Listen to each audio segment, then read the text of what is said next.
Bienvenue dans cette vidéo, au cours de laquelle nous allons mettre en pratique ensemble ce que nous avons vu dans la Minute Math. Prends de quoi écrire, sinon mets la vidéo sur pause et relance-la dès que tu es prêt. Premier exercice, convertis la masse suivante en milligrammes. Alors, 7 grammes, je te laisse 30 secondes.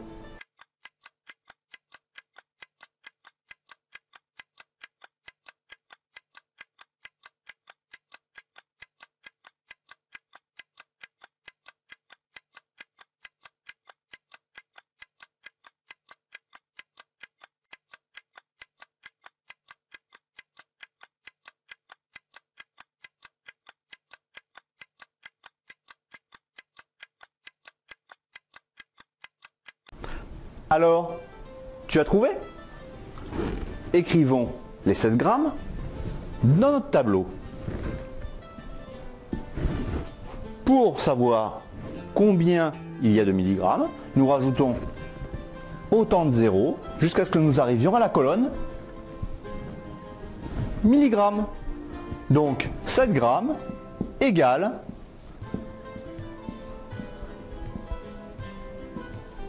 7000 milligrammes. Exercice suivant.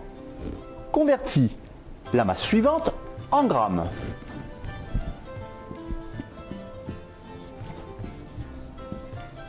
« 15 décigrammes. Je te laisse 30 secondes.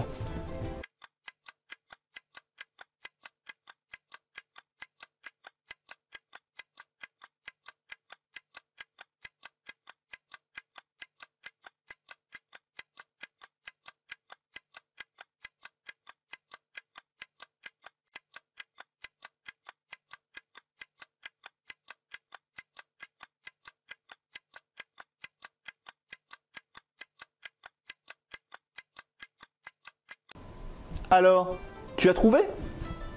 Utilisons notre tableau.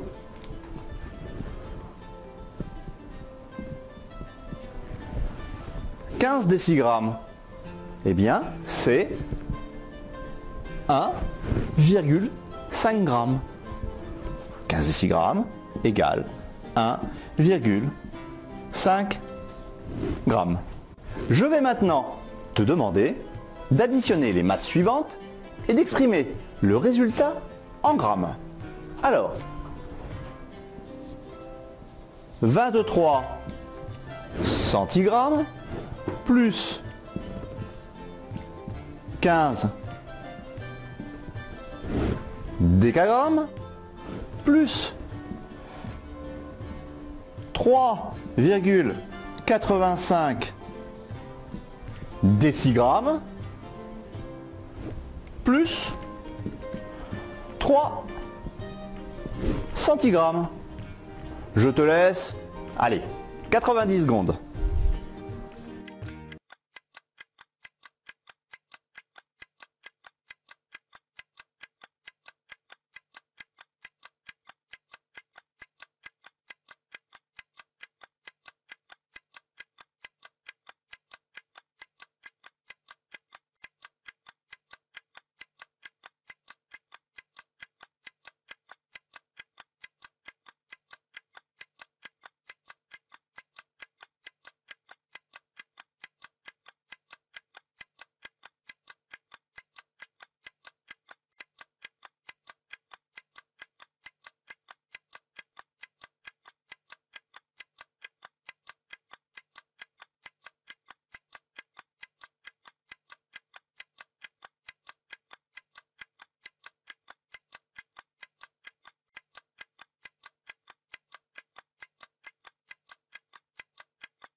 Alors, tu as réussi l'exercice? voyons un peu cela. 23 centigrammes que nous devons convertir en grammes. Donc nous allons positionner ces 23 centigrammes dans notre tableau. Donc 3 unités de centigrammes, 2 dizaines de centigrammes, ce qui veut dire en fait que 23 centigrammes, c'est comme si on avait 2,3 décigrammes. C'est exactement la même chose. Bon, nous, ce que l'on veut, c'est tout convertir en grammes. Donc, combien j'ai de grammes? J'ai aucun chiffre, donc j'ai 0. Et je rajoute une virgule. Donc, 23 centigrammes, c'est 0,23 grammes. Passons aux 15 décagrammes. 5 unités de décagrammes, une dizaine de décagrammes, ce qui correspond à 1 hectogramme. Si on avait voulu convertir en hectogrammes, ça ferait 1,5 hectogrammes. D'accord?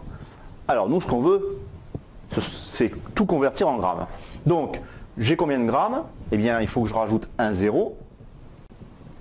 Et je vois que j'ai 150 grammes qui correspondent à mes 15 décagrammes. Passons maintenant aux 3,85 décigrammes.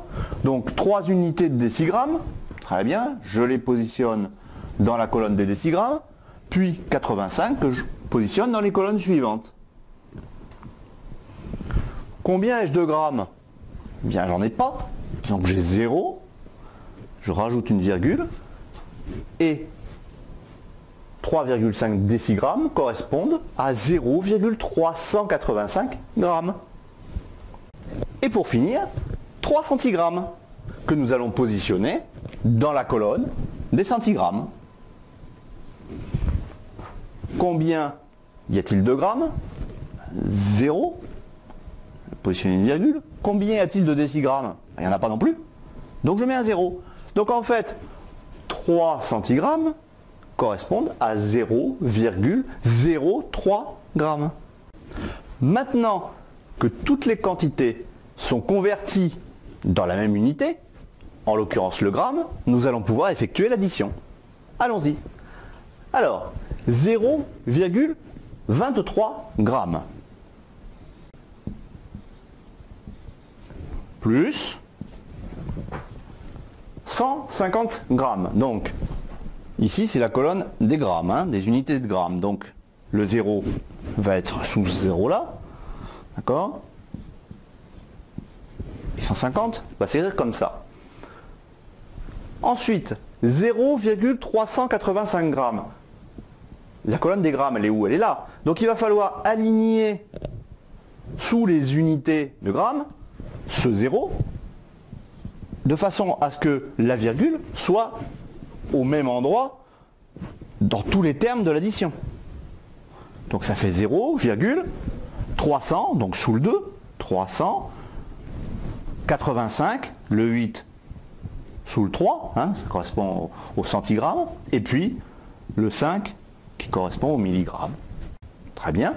Et le dernier, que l'on va également aligner, d'accord, il y a 0 unité de gramme, donc la colonne des grammes elle est là, donc 0, la virgule est bien alignée sous les autres virgules, et ensuite 0 décigramme, 3 centigrammes. Et j'effectue la somme. Donc ici j'ai 5, 3 plus 8, 11, plus 3, 14, je pose 4 et je retiens 1, 1 et 2, 3, 3 et 3, 6, plus 0, ça fait 6. La virgule, eh bien, je la positionne au même endroit. Ici, je n'ai que des zéros, donc ça fait 0. Ici, j'ai un 5, 5, puis un 1. Le résultat est donc 150 grammes, 645. Je te propose maintenant de passer au centre d'entraînement où tu vas pouvoir découvrir tes progrès. A tout de suite.